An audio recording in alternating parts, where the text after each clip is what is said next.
Reportage de Marie Billon et Laura Calmus.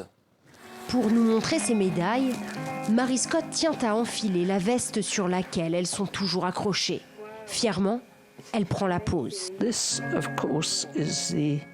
Ceci est bien sûr la Légion d'honneur, une belle et élégante médaille, comme on pourrait s'y attendre de la part des Français. La Légion d'honneur qu'elle a reçue lors du 75e anniversaire du débarquement pour son engagement le 6 juin 1944. Ce jour-là, elle est à Portsmouth, dans un centre de communication secret, chargée avec d'autres femmes de transmettre les messages codés des soldats britanniques débarquant sur les plages de Normandie. J'ai entendu la guerre. J'étais au milieu de la guerre. J'entendais des tirs de mitrailleuses incessants et puis des obus encore plus gros.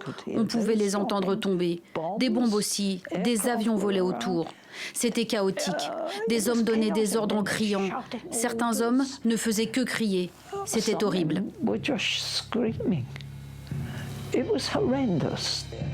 À 97 ans, Marie Scott est actuellement en France pour assister aux commémorations du 6 juin grâce à une association de taxis qui bénévolement facilite toute l'année les déplacements des vétérans britanniques, comme ce jour-là à Biggin Hill, un site dédié à la préservation d'avions de chasse de la Seconde Guerre mondiale.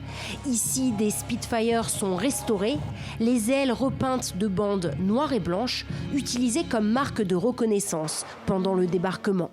C'est un Spitfire de type Mark IX. Il a été construit en 1944. Nous pensons qu'il a été l'un des premiers avions à atterrir en France alliée après le jour J, donc un avion d'une grande importance. Accueillis comme des célébrités, ces anciens combattants ont des souvenirs précis. Lee Sanderwood était artilleur dans la Royal Navy. Il y avait beaucoup de bateaux qui arrivaient et des troupes débarquant de tous les côtés. Les canons tiraient à tout va.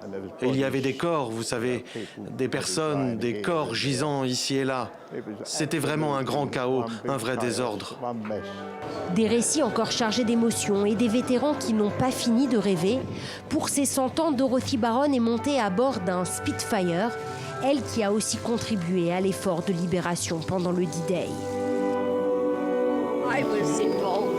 J'ai participé à la fabrication des Mulberry, ces ports artificiels qui ont permis aux hommes de débarquer sans s'enfoncer dans le sable de Normandie.